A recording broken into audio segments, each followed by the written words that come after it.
Do you earn crypto rewards? If so, then you might be subject to the taxes that you didn't even realize you owed. The last thing that you want when you're trying to grow your net worth with crypto investments and rewards is to get bogged down with penalties, fees, and audits from the IRS.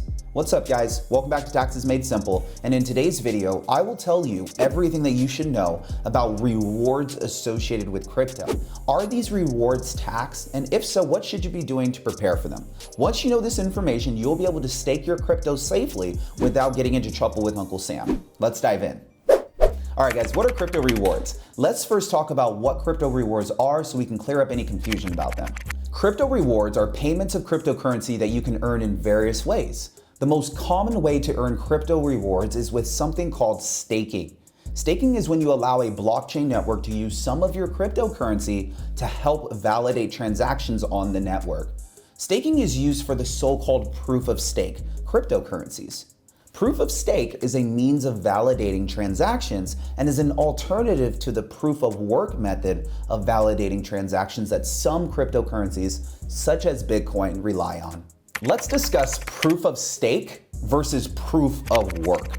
Proof of stake and proof of work both essentially do the same thing. They make sure that a group of transactions that gets added to a blockchain is legitimate and valid.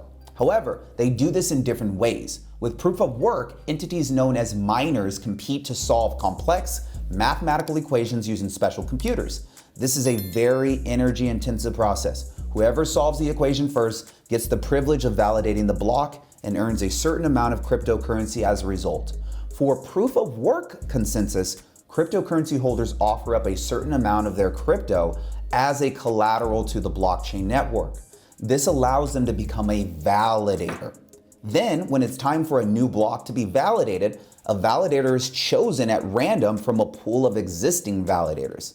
The more cryptocurrency that you stake or offer as collateral, the more likely you are able to be chosen to validate a block. Validators earn rewards in the form of cryptocurrency, and if they are selected to validate a block, they'll earn it. Most cryptocurrencies use either proof of work or proof of stake to validate transactions. The growing popularity of staking is becoming increasingly popular. This is because more and more people are discovering that it's an easy way to increase their cryptocurrency's profits. In fact, with staking, all that you have to do is buy a cryptocurrency, make a few clicks, and then you can start earning easy passive income through rewards. But earning cryptocurrency rewards with staking is an entirely different form of income than earning money through holding onto cryptocurrency until its price rises and then selling it for profit. Crypto rewards versus crypto capital gains is extremely important to learn. If you earn money by buying cryptocurrency, holding onto it, and then selling it for a profit, this is called a capital gain. With capital gains, you make money from the assets appreciating over time. If you sell the assets less than 12 months after buying it, it is a short-term capital gain. If you sell the assets more than 12 months after buying it, it is a long-term capital gain. Any assets that you make capital gains on are subject to capital gains taxes. If you made short-term capital gains, your profits will be subject to short-term capital gains tax rates. If you made long-term capital gains, then your profits will be subject to long-term capital gains rates. Crypto rewards are not capital gains. They are a completely different type of income. In fact, staking rewards are generally considered to be ordinary income, just like other types of income you might be making, such as a salary. The taxation of crypto rewards is important because crypto rewards are not considered to be ordinary income. You will be taxed on them at ordinary income rates based on the value of the rewards you earn at the time you receive them. So if you received a cryptocurrency reward of one cryptocurrency X with a value of $100 at the time you receive the reward, you will clock this as $100 of income earned. At the end of the year, you add up all the receipts for your rewards that you have earned, and you will add the total to your taxable income. Then you will be taxed on your overall income based on the tax bracket that you fall into. This is the general understanding of how staking rewards are taxed. I say general because there is actually some controversy around staking rewards that is yet to be solved. Controversy surrounding the taxation of staking rewards is growing. The IRS was recently sued by a couple from Tennessee in regards to taxes they had to pay on their Tezos staking rewards. The couple argued that they should not have to pay taxes on their crypto staking rewards at the time of receipt but instead should only pay taxes after they sell their rewards.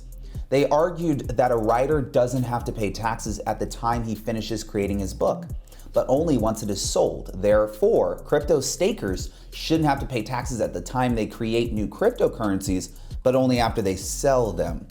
Unfortunately, the IRS failed to provide any clarity in this situation. It simply issued a full refund to the Tennessee couple and left its stance on its matter unclear. It is likely that the IRS will provide additional clarity on this issue at some point, but for now it is safest to bet and safest to consider crypto rewards as taxable income and to calculate the value of the reward based on the value of the cryptos when you receive them as rewards. Reporting crypto staking reward income is important. The way you report your staking income is going to vary though, depending on exactly how you stake your cryptos.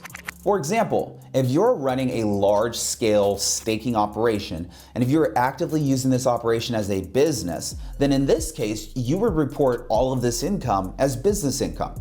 If you have a business set up around your staking activities, you could set this up as a sole proprietor, an LLC, or even an S corporation. In all of these situations, your expenses are deductible because they qualify as business expenses.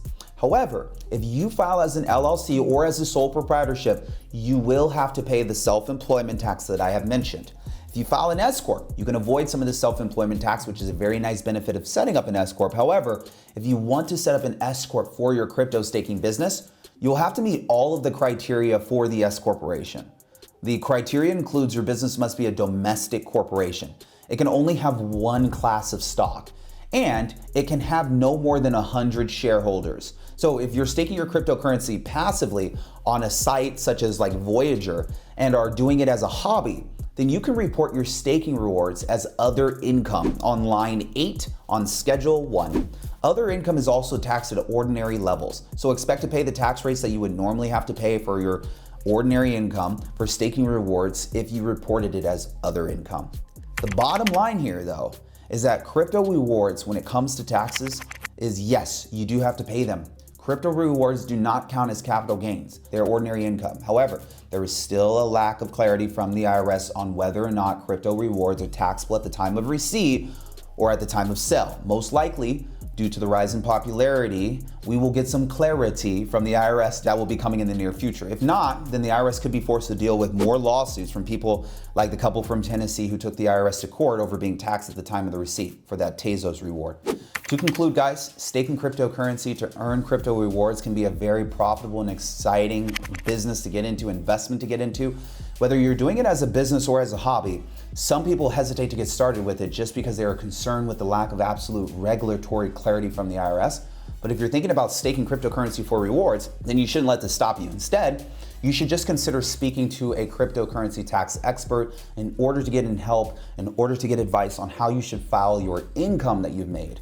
If you find yourself in a situation where you have any questions around how to report your cryptocurrency and how to track it, feel free to reach out to my office. There will be a link below. If you're interested in learning tax strategies on how to avoid taxes associated with your crypto profits, please visit my tax-free living bundle. This bundle will give you all the information possible that I cover in regards to tax strategies. That link is below. I look forward to seeing you guys on the next video. Take care.